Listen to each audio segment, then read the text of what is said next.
Hello, and welcome to another episode of Flash Zellow, the stream where I take a bunch of writing prompts from my friends and I make one-page short stories. It's a day. We're here. Oh man, one day. Actually no. Some days I get through that intro and I'm like, man, fucking nailed it. Sounded fake as hell, but like I got it. And then on every other day I'm just like, ugh. Also, I don't know what happened here. I had this set up so that it should... There we go. Okay. We got our document. Howdy do, everybody. How is everybody doing today?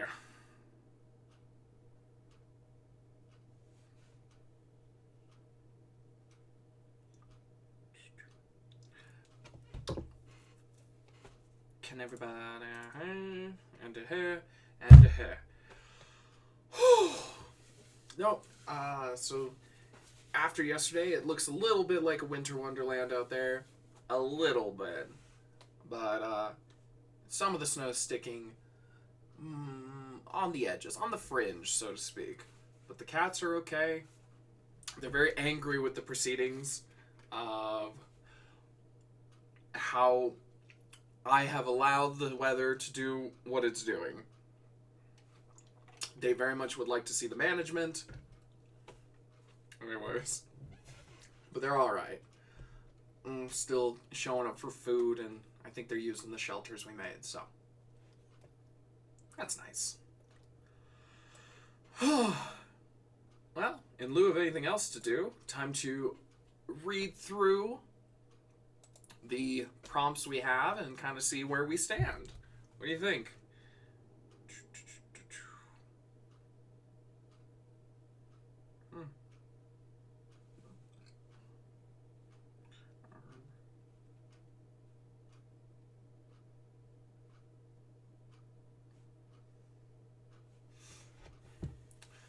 All right. So, the story of a French omelet from start to finish from the perspective of the egg. An exploration of class warfare and inequality that takes place night in the museum style in a big furniture outlet store between sentient pieces of furniture. No humans allowed. Think Snowpiercer, but in an RC Willy. Eggplant, furious, catastrophe. Monk sworn to poverty comes across a giant hoard of gold. A Halloween version of a snowman. A scarecrow instead of a snowman with a pumpkin head that comes to life. A virgin lights a black candle and releases 3 trapped witches. The child dies and haunts the house, but nicely. I'm straight up stealing this one from Tumblr, LOL, but a vampire is in an ancient history museum and sees on display a love letter addressed to them from one of their longtime friends, another vampire. They then confront their friend with something along the lines of, "God damn it, Clarence, why didn't you say something?" An OBGYN tries to abort the Antichrist, but it's not so easy. A fantastic voyage or inner space type scenario, but inside the body of someone that's being taken over by John Carpenter's The Thing. Night of the Living Halloween Candy. Write a piece that feels like this. Little Red Bird, something QAnon related because Satanism, hopelessly lost walking through the woods. It's dark with no one else around, and no one else is around. Then out of the corner of your eye you see him, Shia LaBeouf. A man carrying one half of a locket all of his life, supposedly destined to find his true love. He goes through hell adventuring, hunting, intriguing until he becomes an older man. On a cool day, he finds a nice, quiet spot and ponders on his decisions over his locket. Then, I don't know, a dog trots up with the other half of its color tag. Pumpkins that carve people. In a similar style of logic, instead of a haunted suit of armor that attacks people, it's a group of people that haunt an empty suit of armor. Tremors, but they're gummy worms, and Kevin Bacon is a gummy bear named Barry Bacon.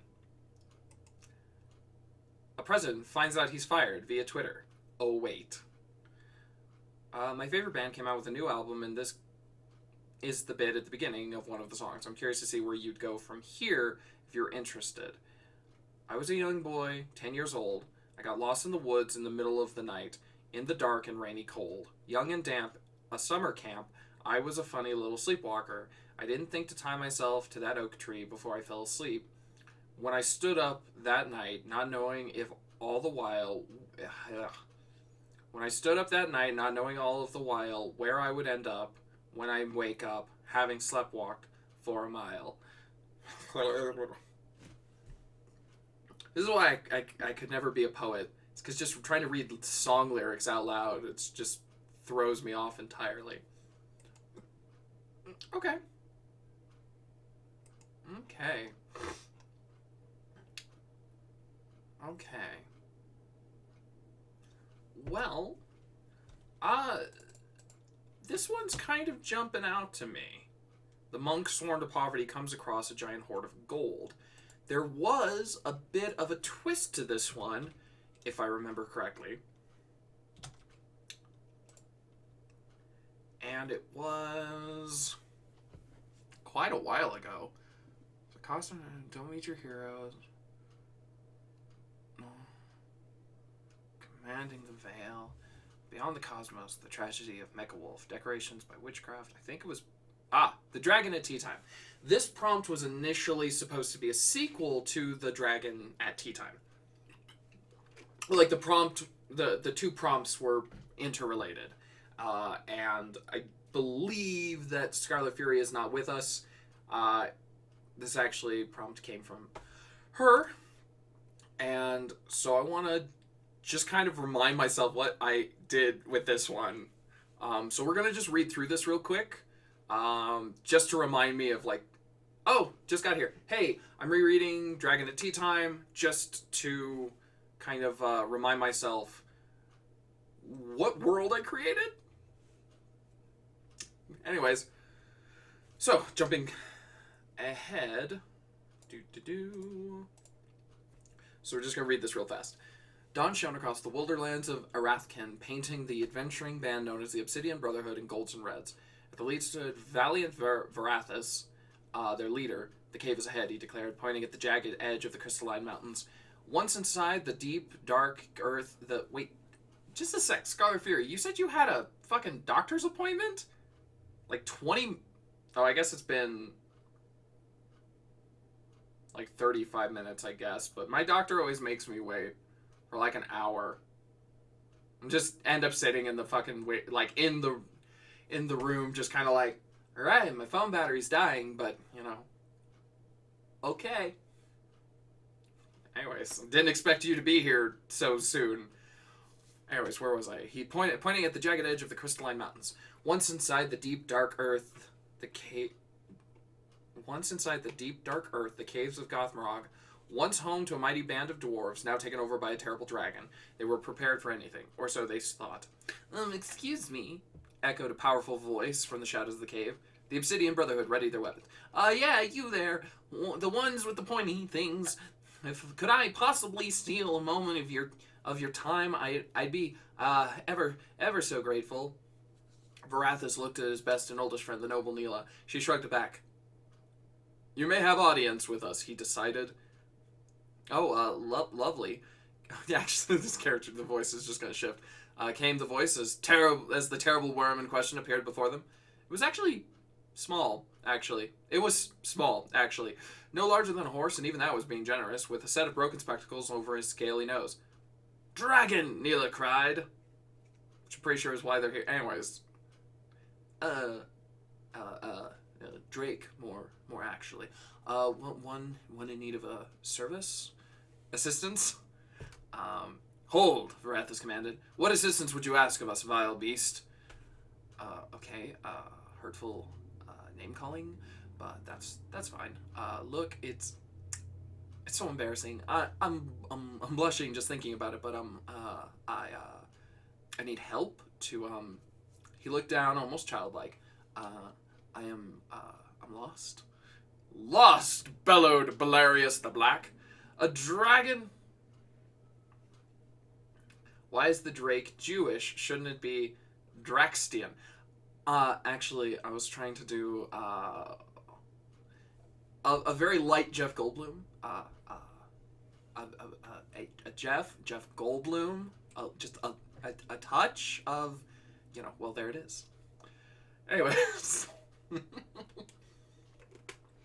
Why can't a Drake be Jewish? Anyways, he converted, actually. He had those, he had Jeff Dragonbloom. Jeff Dragonbloom. Dragbloom. That's just a drag queen name. Not a very good drag queen name, but she's just starting out. Anyways, the story's going really off the rails. Yes, indeed. I went to make some tea, and then, well, I took a left turn. I'm sure it was a left turn, but you lot seem sensible enough, if rather heartful with your words. I just want to get back to my library. I was writing an ever so enthralling book, and, will you help me? Valiant Varathas looked upon the pitiful creature and was moved. I, Drake, who is lost, it would be the honor of the Obsidian Brotherhood to return you to your library. Okay. So, once more in the world of Arathkin. Oh, we have a fiance. I'm really hoping that's my fiance behind me. Yeah. Okay. What's it be? Assassins. Assassins? Yeah. Oh no. Must be up to some shenanigans if there's assassins involved. No, I mean, not really. You know. Just your typical assassins. I mean, just aren't assassins a part of your day you just have scheduled? No. Oh, wow. Yeah. Oh, I actually know what I can do.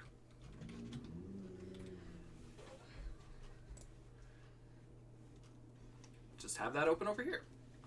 I have a blog after all. Okay. But I am gonna do Arathkin and Valiant Varathas. The caves.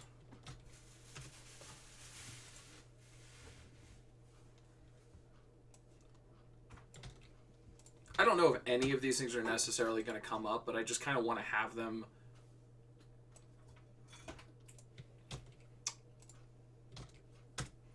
nearby just in case. So to do.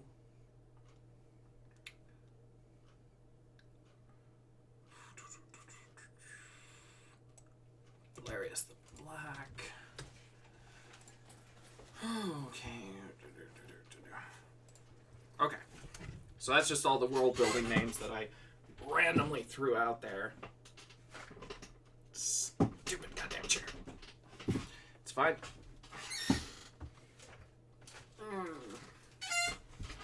I swear to God, I had this just before we started. There we go. Okay, so we've got the world building notes. And then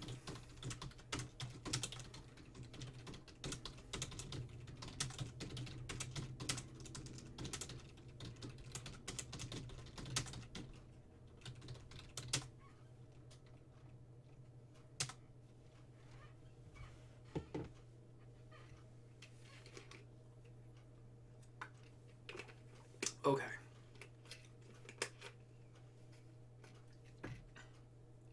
Let me think of, I need two names.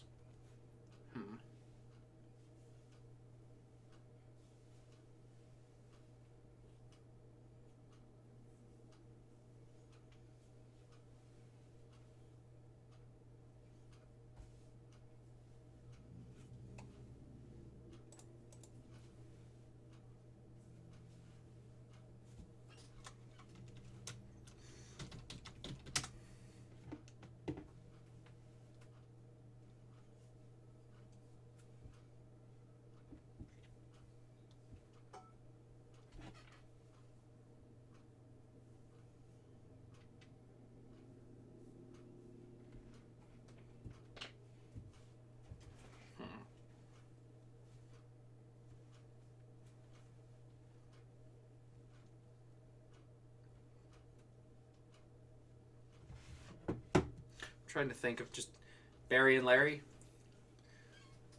Not quite what I was imagining, but trying to think of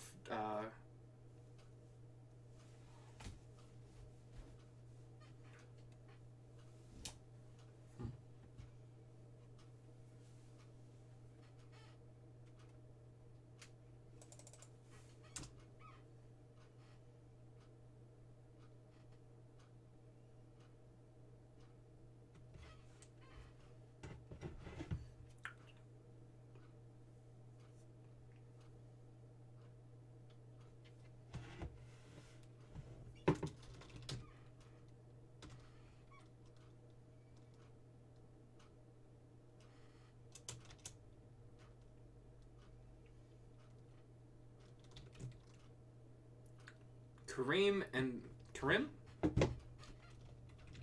Karim. Or Karim.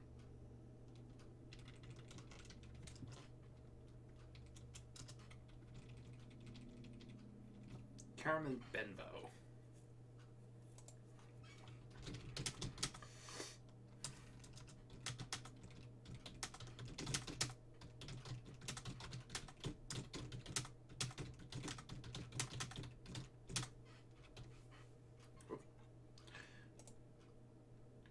Barry and Larry, Derry and Harry will be that'll be a later prompt.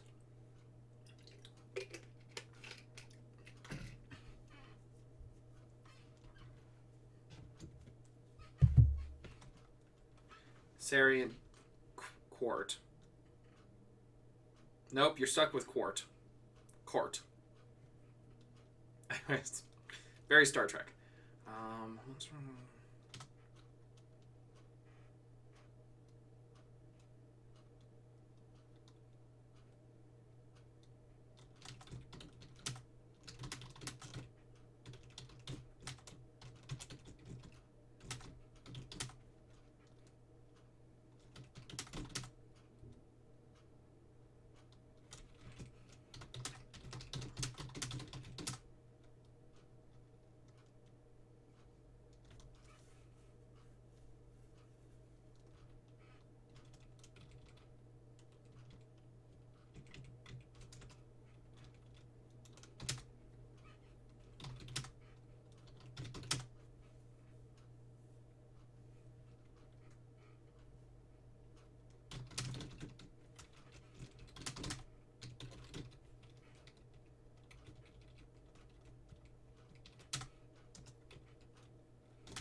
Okay, so this actually just feels like a kind of nice place to start. I might, when I get down to the bottom, I might pause and start again. But for right now, I kind of like, I kind of want to just jump into it. So this is actually a thing I realized from when I wrote the first stories. I never named the dragon. So the dragon from the Dragon at Tea Time, which was Flash Fiction number 27. This is number 44. His name is Benbow. Benbow the dragon.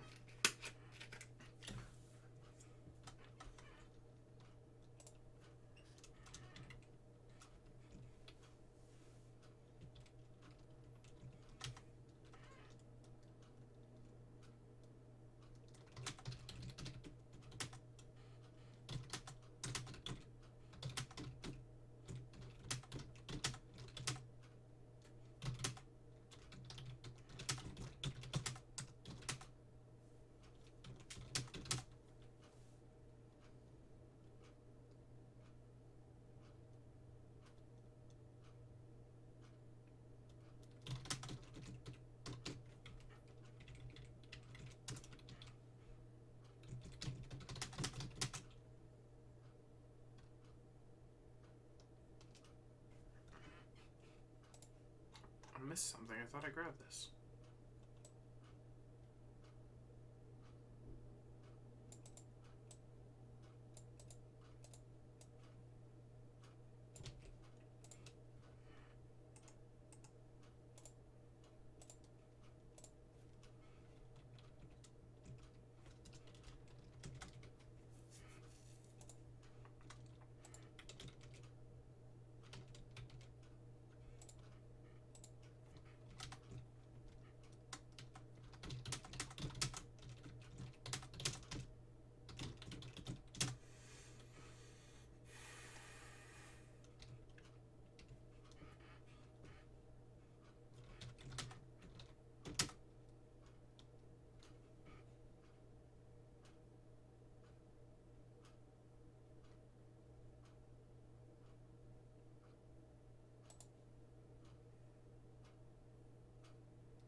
I like how Kythus alone is the only one triggering the auto mod.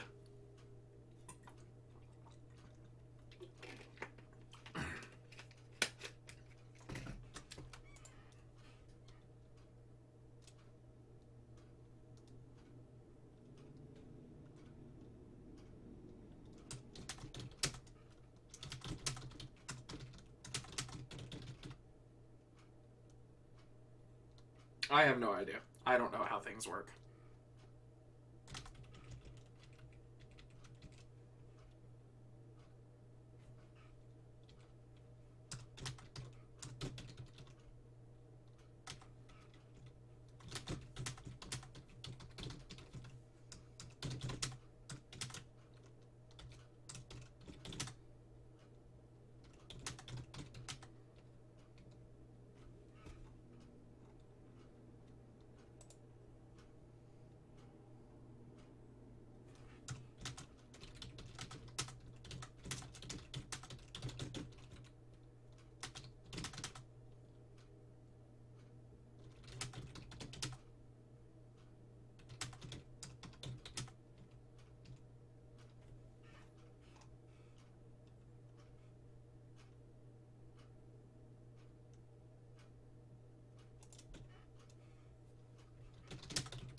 Hey guys, welcome back. Okay. This didn't quite have the time for me to turn it into what I was expecting to. But I was kind of enjoying myself enough that I think that's okay. So, let's see.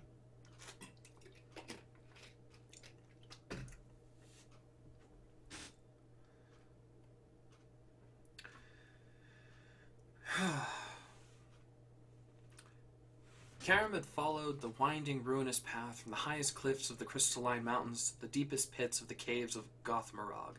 And yet here, amidst the dust of history, he found no enlightenment. Only old bones, almost as old, Karam considered with a soft smile, as him. Or so his aching joints and wispy hair atop his head assured him. A smile vanished as he entered the next chamber. A chamber of riches. It stretched out vast distances, larger than any interior Karam had ever seen before. Truly a dragon's hoard if ever he saw one. Not only due to the bespectacled dragon, who was currently snaking their way past towers of gold and gems. They did not seem to notice Karam, too busy humming a small tune to themselves. "It's a lovely song," Karam said. "Oh!" cried the dragon, caught unawares. A small teacup slipped from its claws and almost hit the ground before they caught it. "You startled me! Thank you for the compliment." "Is this your treasure?" "No.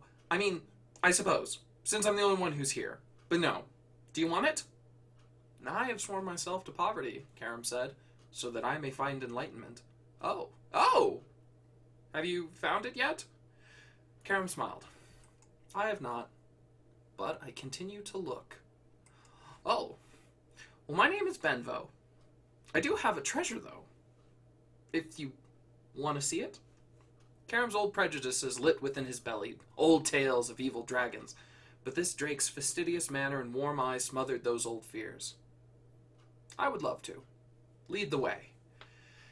Benvo beamed and shuffled toward a nearby door that led Karam into a library several stories tall. Innumerable tomes lined the walls, and many were stacked in piles on the floor. "What do you think?" Benvo asked, his wings fidgeting. "Do you like my treasure?" Karam grinned. "This treasure is worth more than all the gold in the world, dear Benvo."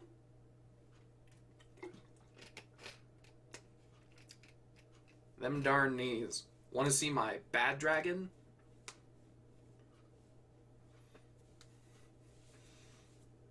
Just imagining it like Good Cop, Bad Cop from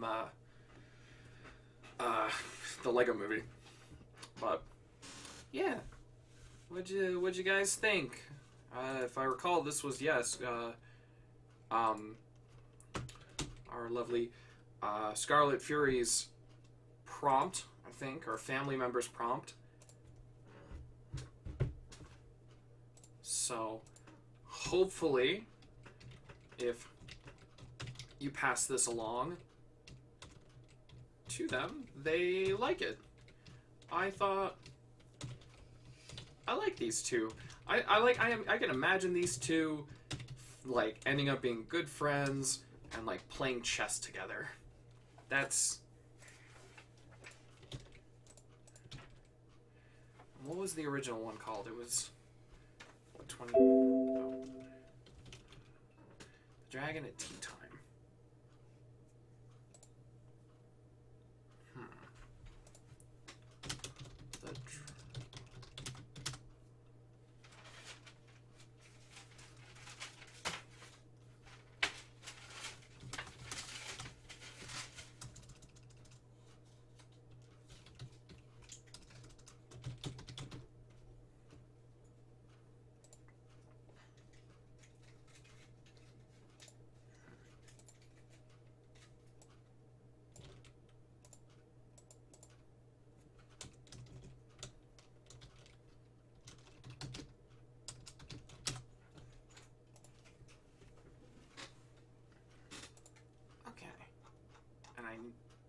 I need to add the names to a lot of these, but yeah. It's like Oliver and Company. The Dragon and Company. I like how that turned out. I want to see a drawing of this. Bad dragon is usually totally... Is that the dildo? What? Bad dragon? Yeah. Okay.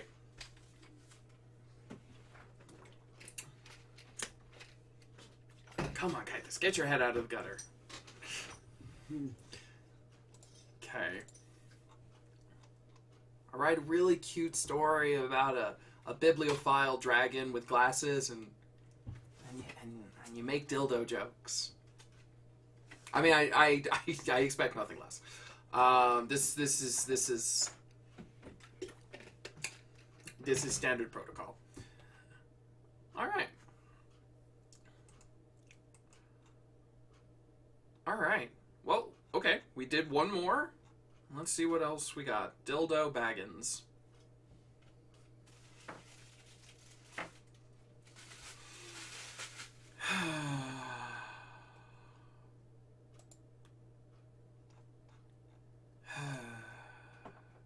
Okay.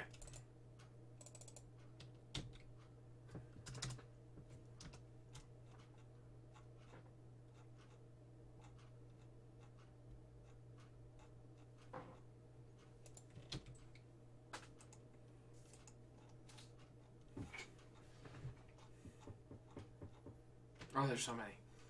Okay.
Trying to think of what to do next.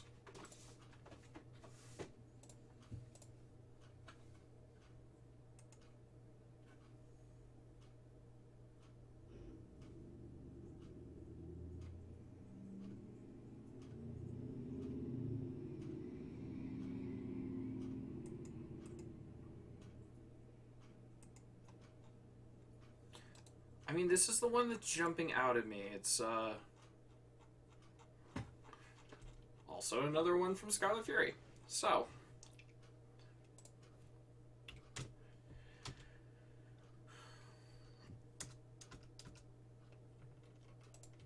Let's see.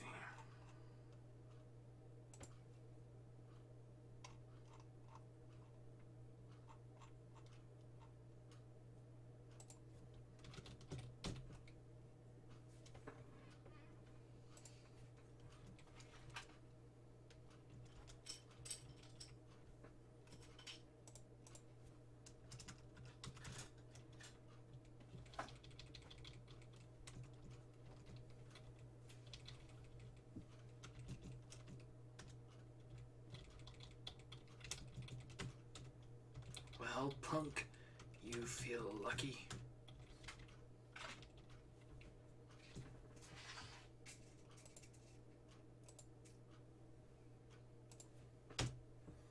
Okay.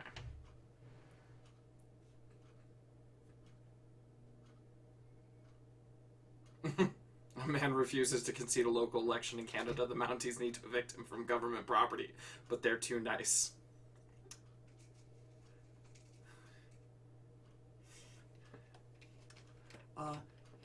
Hello, everybody. This is your local Mountie, and well, it would be sure, just golly gee, if you'd just be willing to just if you step out here, we got some nice, we've got some bacon, we've got some Canadian bacon. And we got a whole plate for you if you just agree to step out, and just it would be doing us a major favor. Anyways, okay. So let me look at this again. Actually, before I do that, we're gonna copy that.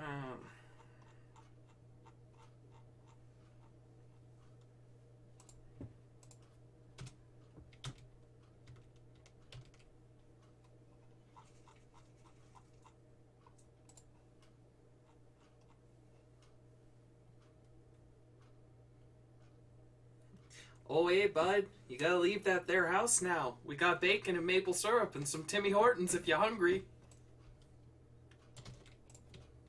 Just add that as well.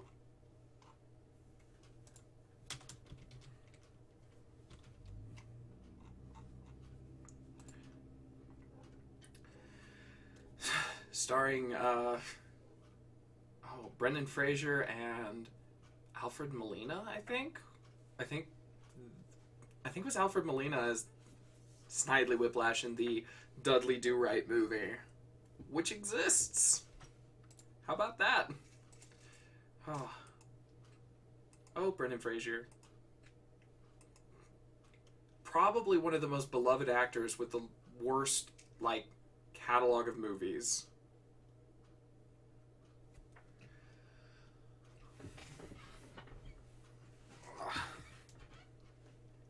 We all agree that The Mummy is amazing. But, I don't know how many people are going to go to bat for, as much as I love it, I don't know how many people are going to go to bat for, Encino Man or Monkey Bone. I'm just saying. Okay.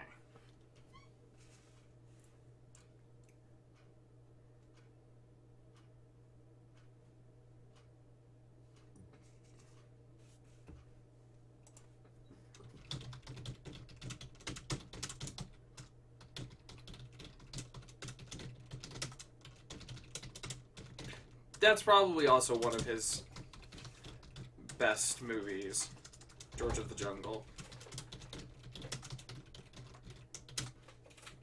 Anyone else remember Blast from the Past? Oh. Yeah.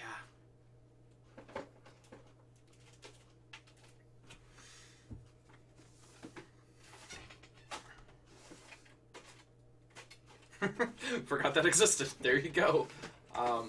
And also got to throw down for his role in Scrubs. Still one of the standouts.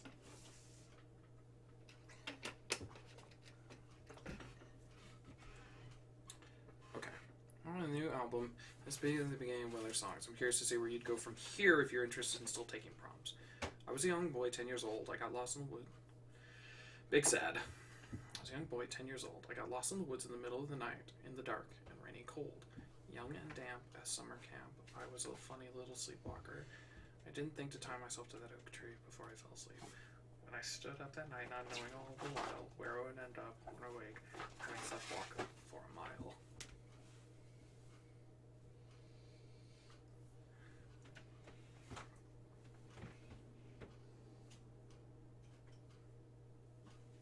Where I would go from here.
Okay.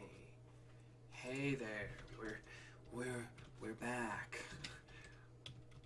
Well, welcome everyone. I'm hoping Scarlet Fury is still here, because I was struggling with this one a little bit. I didn't quite know where to take it because I've done a few of these more experimental pieces. Write a sequel to this short film, for instance, that kind of thing. And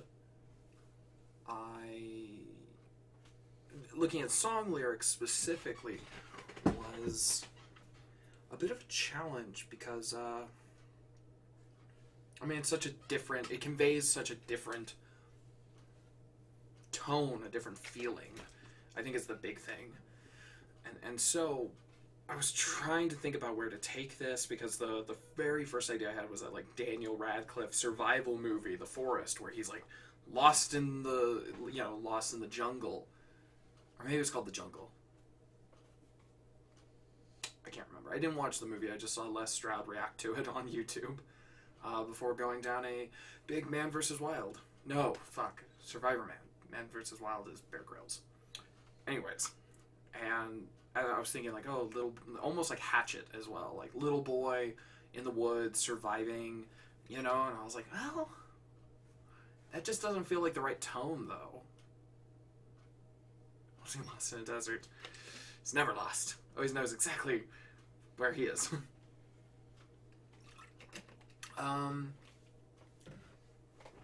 So what I wrote was a little more, I don't know, I felt like I tried to take what was in the song lyrics you gave me, but also the tone felt like it was more important, and I ended up making the boy kind of the secondary character.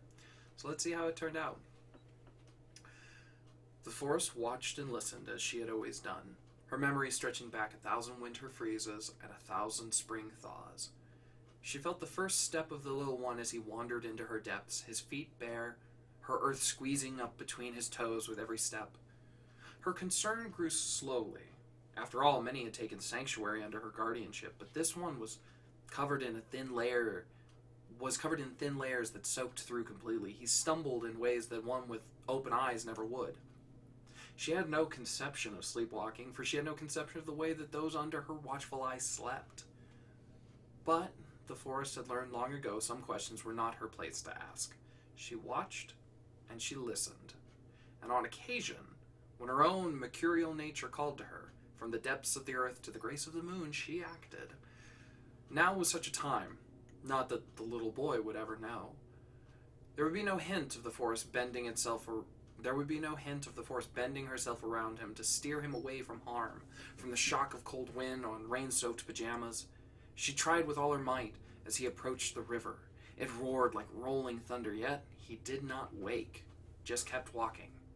Every step brought him closer to being swept away. "River," she cried, hoping he might listen. Even if he did, he gave no sign. His rapids seemed to pay her no heed. The boy stepped into the water, and it was too late for him even if he did wake up. The forest reached as far as she could with her bows, but it wasn't enough.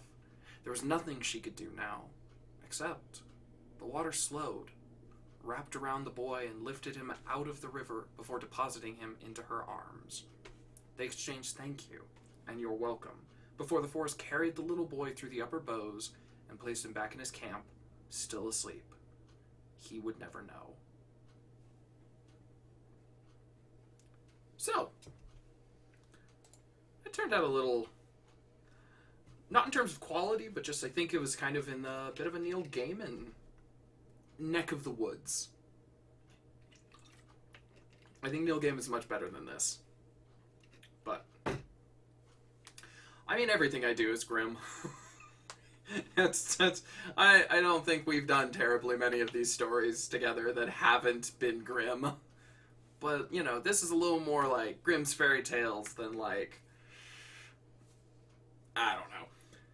I mean, it's not even terribly Grimm's Fairy Tales. Nobody died or was lost body parts or had their eyes eaten by, crows or something. So, and hey, it had a good, it had a good ending.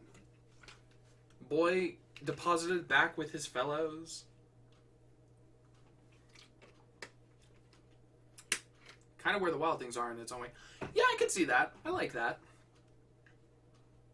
I actually was pretty fond of that movie. I've never rewatched it since it came out in theaters back when we were in high school. But, like, I remember having mixed emotions about it, but that kind of made me like it more. And then, like, I wonder how I'd react to it now as an adult. But, okay. So we're going to put that in the blog. Do.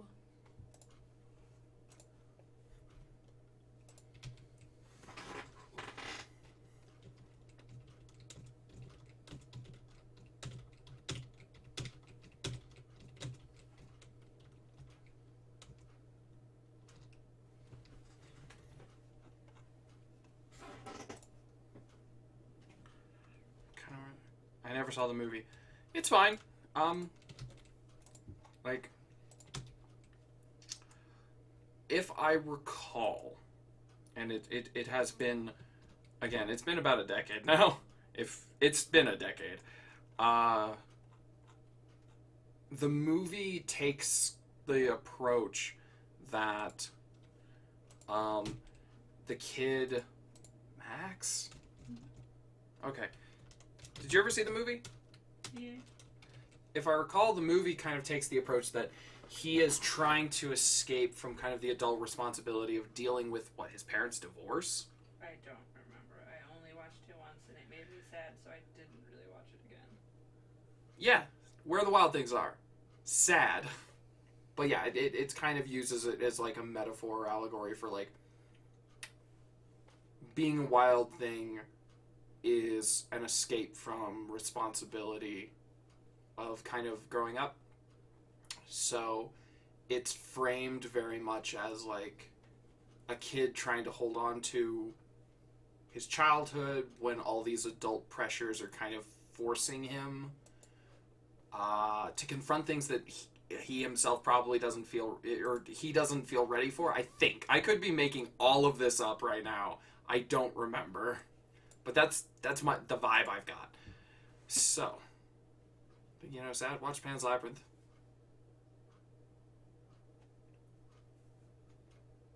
Pan's Labyrinth came out like 3 years before Where the Wild Things Are. It's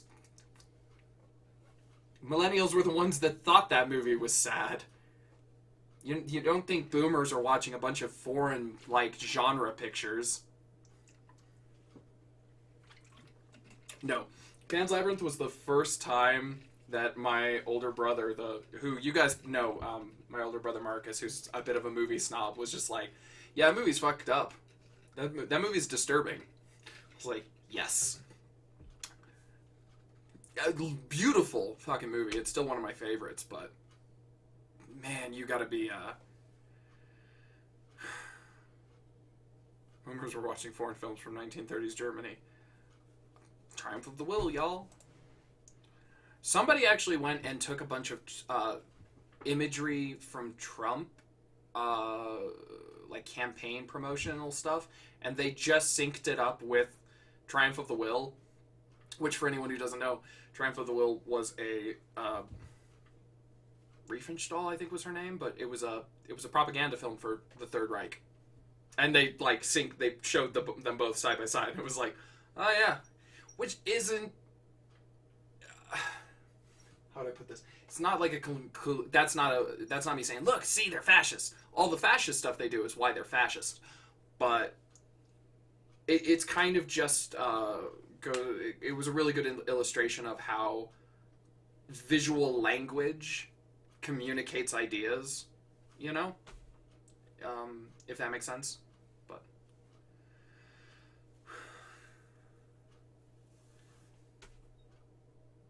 yeah, that's so what I showed it to my cousin.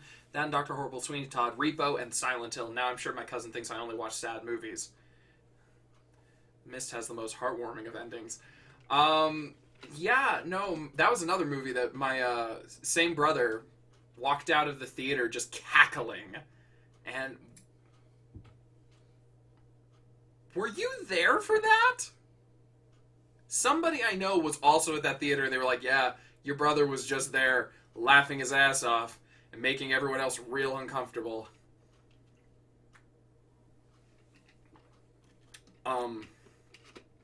So yeah, if you, Scarlet Fury, if you show that to your, Where the Wild Things Are to your cousin, it's just like right there in that. Maybe not as bloody as like any of the things you just referenced, but. So. Don't think that was me, saw it with my mom. Checks out. Somebody saw it. She was traumatized. Well, yeah, I mean, anybody having you as a son, I mean, who can blame her, right?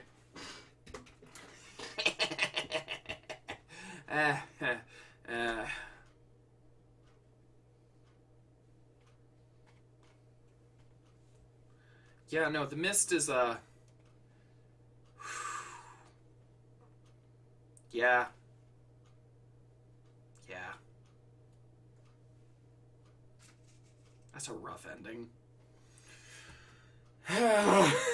It's just, imagine everybody involved just with that 1,000-yard stare of like, yep, you put us through that. That's fine. Oh, man. I gotta find some happier movies he'd like. Happy movies.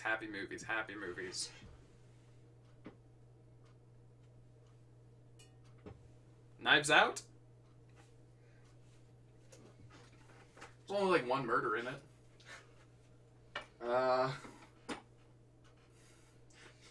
You should show him Jojo Rabbit. That's not a happy movie. What? That's not a happy movie. Jojo Rabbit's very happy. It's not a happy movie. Dead Alive. Wait, that's the Peter Jackson Brain Dead, right? Because, yeah? My brain is just skipping a beat, and I'm like, am I saying it wrong? Am I wrong? Yeah. Watch as Kythus and I just pile on every sad movie that we can think of. Okay, yeah. Dead Alive is Brain Dead. Yeah, so Dead Alive is, Scarlet Fury. That's Meet the Feebles. That's the same guy. So, you know. I mean, also Lord of the Rings, so, you know. But that was during his Meet the Feebles era. You know, Jojo Rabbit is amazing. I remember Cassie and I turning to each other at a point in the movie and going, you know, I don't know why we thought that the movie about Nazi Germany and, like, a kid whose imaginary friend is Hitler, Lighthearted romp. At first. Yeah. I don't know. Throw your cousin, like, one of the new Mission Impossible movies. It'll just really confuse him. Wait, you're showing me this? Yeah. The most emotional part is just knowing Tom Cruise fucking broke his leg. Yeah, no. That's, yep, that's an option. She suggested Logan. All fun movies. What are some... I'm just looking. I'm looking over at my movie shelf, just kind of like, what do I even have over there? Oh man, I mean, you can always go with Avengers: Infinity War. Not that, you know, on a pretty light level. Snowpiercer.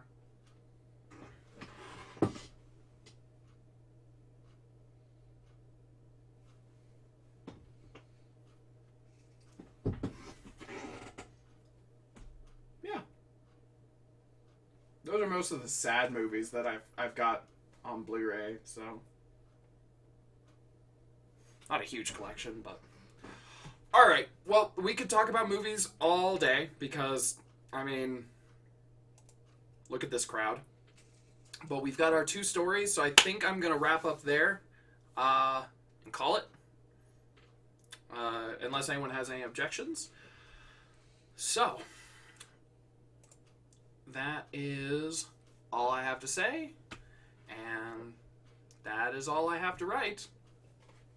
I will see you guys again on Friday. Friday. That's all I know. Sorry, I'm not a Rebecca Black fan. You do you, boo-boo.